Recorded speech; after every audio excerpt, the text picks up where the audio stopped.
call is originating from an Ohio correctional institution and may be recorded or monitored. From the onset of this, we have tried desperately to get in contact with the news media. We have been stopped by this administration. They think they can confine this incident within the walls of this prison like no other part of the world can hear this.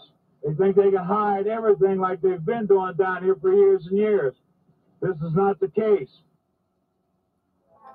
If someone were to approach me who had no knowledge of Lucasville, had no knowledge of the prison, and no knowledge of the upper 1993, I would initially tell them that given the severity of the oppression experienced by people behind bars. The surprising thing is that it took so long for it to be a riot. That there aren't more. And that they're not rioting every day. When you're in a prison and you've dealt through all these different abuses and conditions, that's a kettle that begins to boil. When you treat someone like an animal, it just makes them bite more. I don't know of any case in which a prison riot occurred just for the sake of rioting. There were foundational issues, whether it was a snitching system or some sort of, the issues in terms of actual living conditions, those sorts of things that led to it. The cells are smaller than you can possibly imagine. It's a closet space that is enough room for a bed, a sink, and a commode. So if you can imagine being confined with another human being, even a loving spouse, for 24 hours every day in a small bathroom. I mean, when you take hope away from people, whether they're locked up or they're free on the street, you're creating a powder keg, and that's what's going on in a lot of the prisons. And to have the prisons overcrowded in that way, kind of be like putting people in a pressure cooker. Within seconds, prisoners rioted. There's no saving that. And that scares people. It scares people everywhere.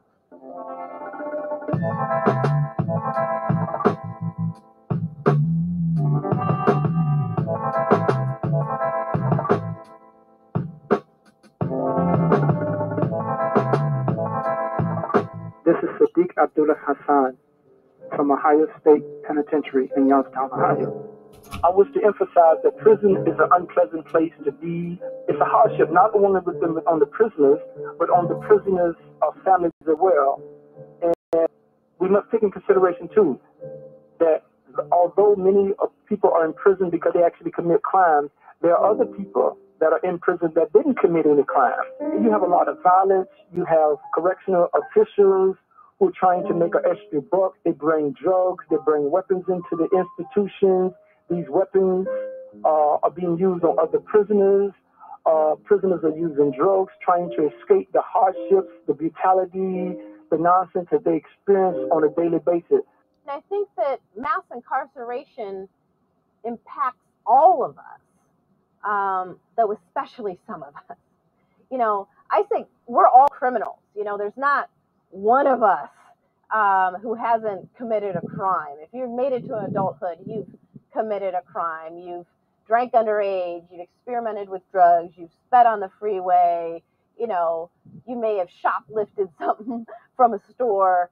All of us make mistakes and violate the law. We're all criminals, but only some of us get branded. We refer to the prison as Lucasville, but that's not the name of the prison. The prison is called the Southern Ohio Correctional Facility, and it's in Lucasville, Ohio. Lucasville had a very violent history.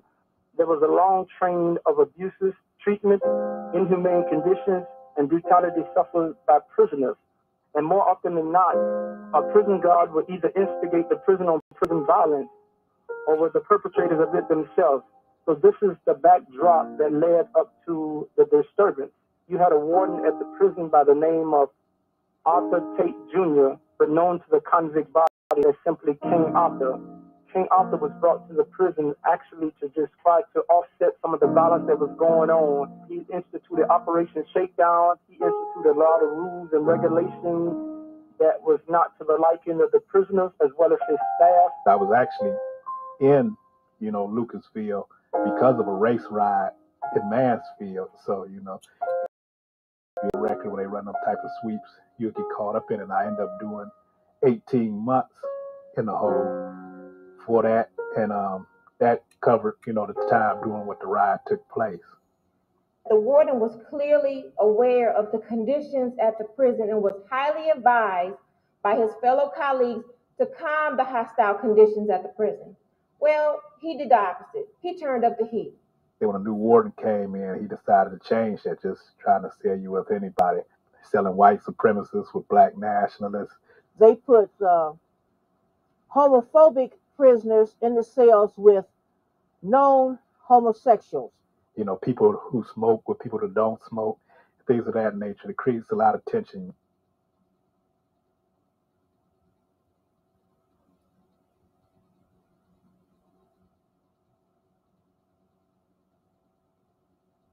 And of course, if you made the call and your mother or whoever wasn't there, tough.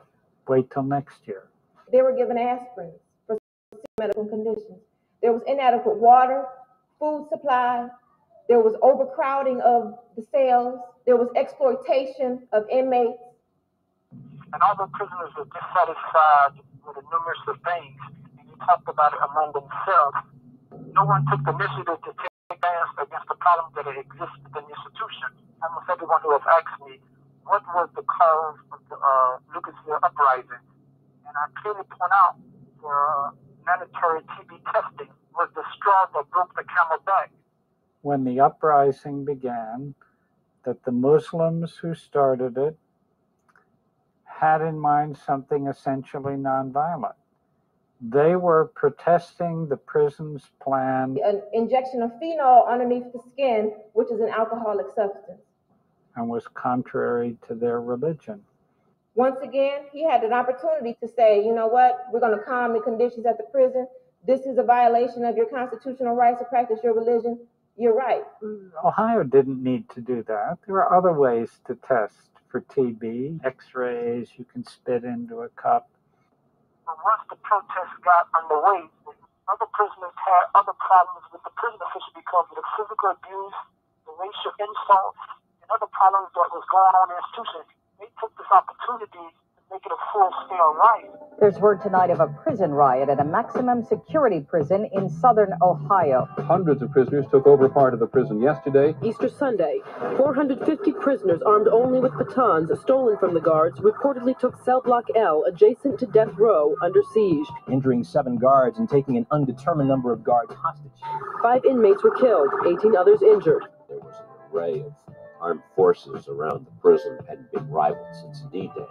Alarms going off, the man down alarms they have on the scene. You can hear the helicopters flying and circling. It is not clear yet why or specifically what they want. Prisoners do have constitutional rights. Just because you're a prisoner or because the gates and doors closed behind you when we become prisoners, it doesn't mean that we forfeit our constitutional rights. On day 2 of the inmate siege, the 6th body of a prisoner thrown out of the cell block this morning. Lucasville speculates about what sparked the riot. There were horror stories about bodies being stacked up and numbers thrown around about the dead. So obviously that's very disconcerting. It was newspapers and television stations. We sort of jumped the gun because we thought we had good information about the number of bodies that were observed in the prison. And it turned out when the smoke cleared that we were wrong, that the person who told us that was wrong. And we were actually conservative compared to some other papers.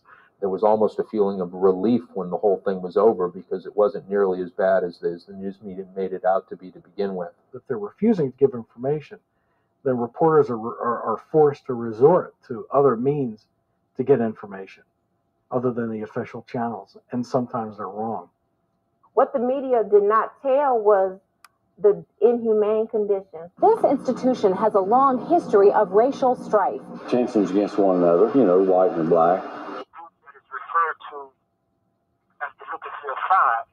George Skates, Jason Robb, there was members of the Aryan Brotherhood, Keith Lamont, also known as Bomani Shakur, and the latter two are both Sunni Muslims. That is James Ware, also known as Namir Abdul Mateen, and myself, Sadiq Abdullah Hassan. We comprised the Lucasville Fire. And the conditions at Lucasville were so bad that it drove together as one the Aryan Brotherhood, the black gangster disciples, and the black inmates of Muslim faith against an administration. The African American prisoners involved had come to George. Is getting out of control. It's turning into a race riot. Would you, George, address the prisoner body, and in particular the white prisoners? It is not a racial issue. Black and white alike have joined hands in S.O.C.F. and have become one strong unit. This is all of us against the administration. The prison official would not allow us to talk to the media. Some people, they took the big speakers from the prison and they brought it to where the media was actually facing. And prisoners started playing requests, their demands, and when the prison official or prison authority realized they was communicating with the media, they actually cut off the power and electricity. So then prisoners took sheets. It seems that the inmates are trying to get in touch with us, the media. They're hanging sheets outside the windows. So let me get this straight. If I send you 2 hostages out there, we can discuss the live news coverage. Is that proper? Okay, George, I can't guarantee you that the news media will even talk to you. Oh, cut it out. Now, hold the phone. Now, we're supposed to be eye to eye here, right? You think they wouldn't want to talk to one of us or 2 of us or whatever? The inmates who had taken control of the prison wanted to speak to a journalist. We tossed our business cards into a hat, and the public relations spokesman for the prisons pulled out a card. It was my card. This Cleveland newspaper reporter was allowed to talk briefly by phone to one inmate. The guy who came to meet me looked just like Spencer Tracy, and he didn't have any. He wasn't wearing uniform, didn't have any ID, wouldn't introduce himself because I said, "Hi, who are you?" And he said, "You don't need to know that." He said, "I'm going to put you on the phone with one of these inmates who's claiming to be in control." And he said, "I want you to listen to him very carefully." And he said, "And I'll be listening as well on another phone and answer exactly what I tell you to answer." He said, "Because if you don't, these people could be killed." And I really believed him. And so I did pretty much as he asked me to. The prisoner on the other side, he didn't even get to say very much. They established that you wanted to talk to a reporter. Here's a reporter. We've done our job. He got to say a few things, and then they cut it off. And they were using it as a negotiation tactic. Today, barricaded inmates claim that the state is not telling the public their side of the story. When there was a project where they needed extra help, Georgia volunteered to do it. During the riot, somebody has to go out on the yard and bring in the food from the food drop. He figures, well, my life doesn't amount to anything anyway, so it might as well be me. And he goes out and he does these very dangerous things of going out on the yard at the risk of being shot, simply because he figures, well, other people need this stuff. Somebody's got to go do it. I'll do it. Well, you still feel that you're comfortably in charge of the situation and control? I don't feel I'm comfortable in charge or in control of anything, but I can handle what's being put forth to me here. We want somebody, a high-ranking official, either in the state highway patrol, we would prefer somebody in the federal, and we want the news media. And the inmates want the prison authorities to demonstrate to them that A, they have that access, and B, that they're willing to let the inmates side of the story out. The media did not talk about the murders that had occurred at Lucasville where guards killed inmates. The media didn't talk about that. I know you want to know the whys and hows. Our major concern is getting our staff out, period. I sensed a lot of tension between the hawks and the doves on the law enforcement side as to how to handle this. There were many who wanted to handle it like Attica and just storm them. Others who wanted a peaceful, negotiated solution. The prison system's reaction was to deliberately to stall negotiations. Prison officials have shut off water and electricity to cell block L and have reportedly had limited contact with the inmates holed up inside. Mr. Skates, for example, had gone out on the yard with a bullhorn, trying to negotiate. I want you people to understand this ain't no fucking joke, boys. It got 8 lives in there that we're all concerned about. Now let's get something rolling here. You're not serious. And he was absolutely right. Okay, what is it you want again? A federal what?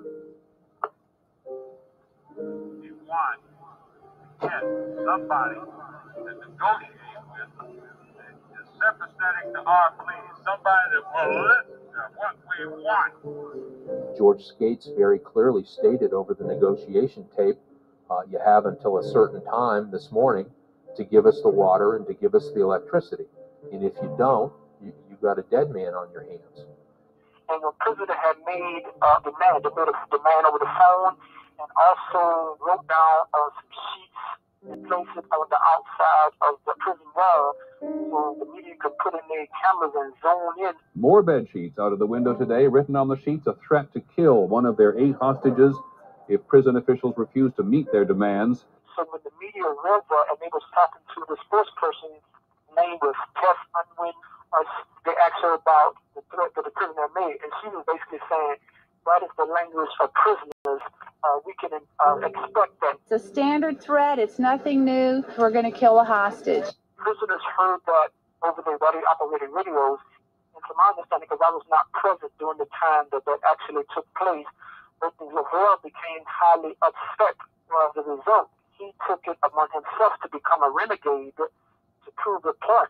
Do you know what organization I represent? Yes, I do, Lavelle. I know you. One day after prisoners threatened to kill a hostage if their demands were not met. The body of one of the 8 hostages, 40-year-old corrections officer Robert Vallandingham, was wheeled out.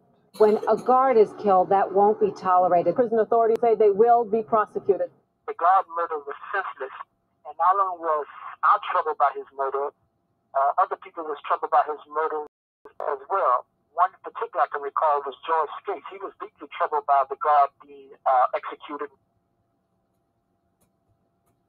Once somebody affiliated with the staff or the state, has become a victim, the stakes jump dramatically. Everything changes. Even though there has been this unfortunate event, there has been a major breakthrough in negotiations. The breakthrough was a promise to air the prisoners' demands. The fact that after a hostage has apparently been killed, authorities allowed the inmates to issue demands on television raises questions about the state's strategy. Robert Fosen negotiated the Atticus standoff in 1971. I think the state has put itself in a very dubious position here between not having gone immediately and now facing what appear to be prolonged negotiations that include more deaths. We have been oppressed here at S.O.C.F.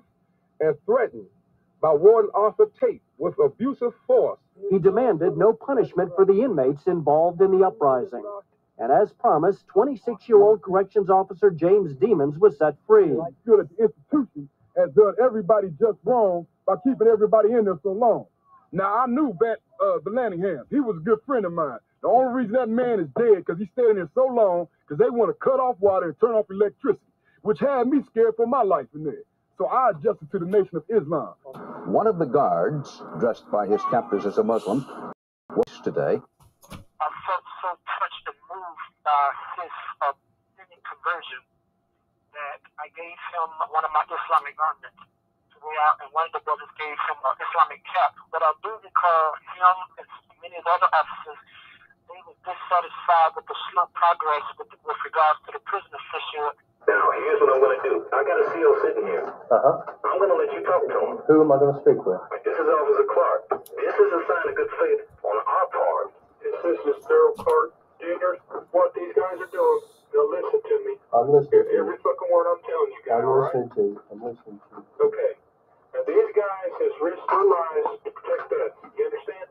I hear you. They've been giving us food. They've been giving us clothing. They've been making damn sure no one comes near us. We have not been touched in no way that you're thinking of. That's good. We appreciate that. We want And you now safe. listen. Okay, they want Clark. us up to the news. Okay, Officer Clark, we're going to try to get that. We want to get that. I've heard you guys say that stuff before, and you never have come through that shit. I want your word, man.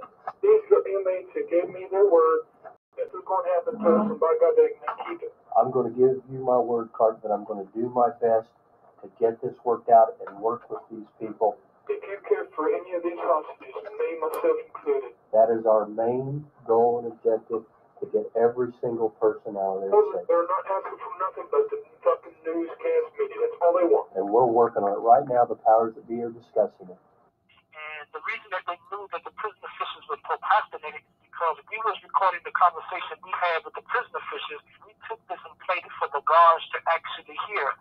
So when Demons expressed his resentment toward the prison official and was upset with him, he did that because he had first-hand knowledge from listening to the tape. 1 week into the riot, I received a call at home on a Sunday morning from the chief counsel for the Department of Corrections, informing me that they had been in negotiations with the inmate leadership. They had made some progress, but that they had reached an impasse, that the inmates had demanded a lawyer, and that they would like to give them a lawyer. Initially, the law enforcement side wanted to use me as a bargaining chip. Prison officials using loudspeakers told inmates who've taken over part of the maximum security prison that if they wanted a lawyer, as they had requested, they would have to let another hostage go. But the prisoners recognized that their only protection against being stormed was the hostages, so they weren't giving them up. 3 inmate leaders met for about an hour and a half this afternoon with an attorney. Nikki Schwartz is an inmate rights activist out of Cleveland, and he was called in by corrections officials. I was afraid that the Waco fire would fuel the hawks by saying this is the way real men deal with these situations. I think it worked the other way. I think it scared them. And I think that's what contributed to allowing me to meet with the inmates on Tuesday, even though they had refused to release any of the hostages as a condition. They do expect that they will not be the victims of unlawful retaliation. Their principal focus was concern for their safety in the surrender process. What would happen not only during the surrender, but after all of the outsiders went home and they were left there in the prison with the angry guard force. At mid-afternoon, the community watched what appeared to be the beginning of a peaceful surrender.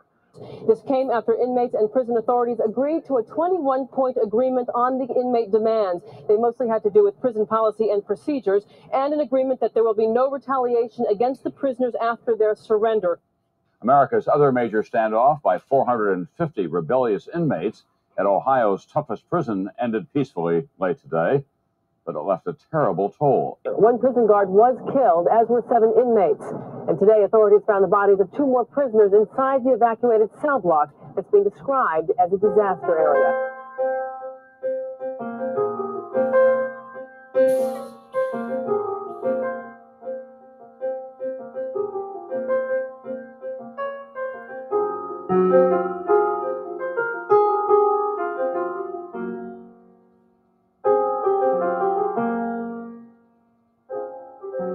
Worried about booby trap smoke, laying obvious flavor on missing one body, should be very alert because there could be a life.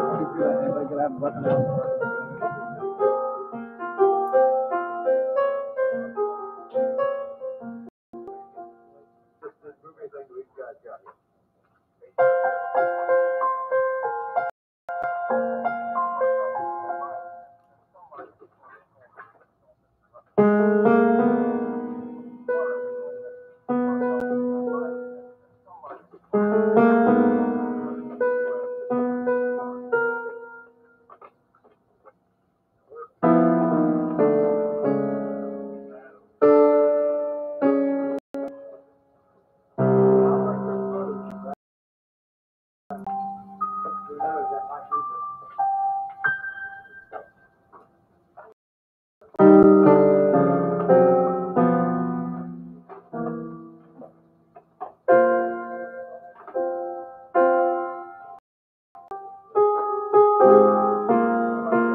They had about 10 murders, nine inmates, and I believe 1 officer, and they ended up getting like 47 convictions, you know.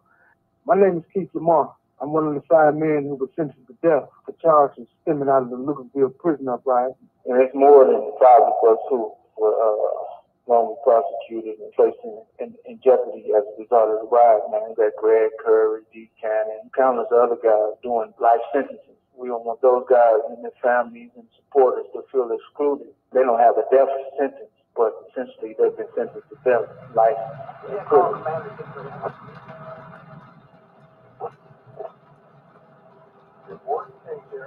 And leading up to this, there was a notion you never convict anybody of a murder inside of a prison. It just won't happen because you can't get evidence. Well, that's not true. You lay your hands on a corrections officer, and the state of Ohio is going to bring to bear upon you all of their resources. It's point 14. There will be no retaliatory action taken toward any inmate or group of inmates or their property. They were speaking in particular about 2 things. One, as far as us being victimized, jumped on, some of us come up dead accidentally by the prison officials. And another one, we were talking about in the judiciary system. The 21 points were the law enforcement's response to the 21 demands of the inmates. I want the inmates to know, expressly to know, that we plan to follow the terms that set forth. There was some talk about problems with guards, institutional problems, and I'd like to think that a lot of those things were eventually handled. I really couldn't say. I haven't compared then and now. But those demands were not met because prisoners were jumped on after the Lucasville disturbance, and myself, as well as other who was getting false charges. The greatest failure of the 21 points was the point that purported to guarantee fair and impartial prosecution, because the prosecutions turned out to be anything but fair and impartial. We knew that the state cannot actually grant us amnesty for crimes that was committed. We was only asking that they do a complete and impartial investigation, and based upon the facts, if a person has committed a crime and the facts show that he committed a crime, then that person will be held accountable for his actions.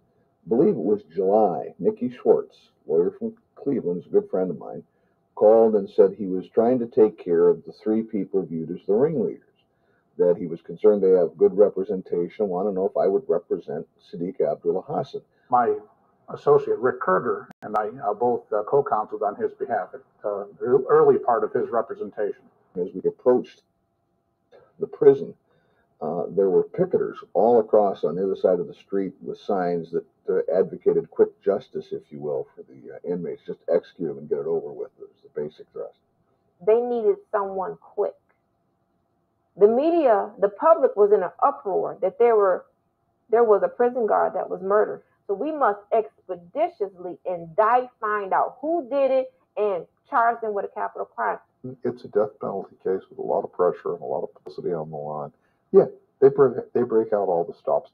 If it's a politically sensitive case, we have seen how the government itself interferes with the ability of the legal team to actually defend the defendant.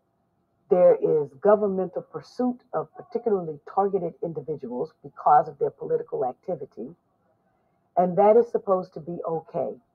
The prosecutions had not been fair, and the principal problem with them was that the prosecution was armed with nuclear weaponry, and the defense lawyers had slingshots.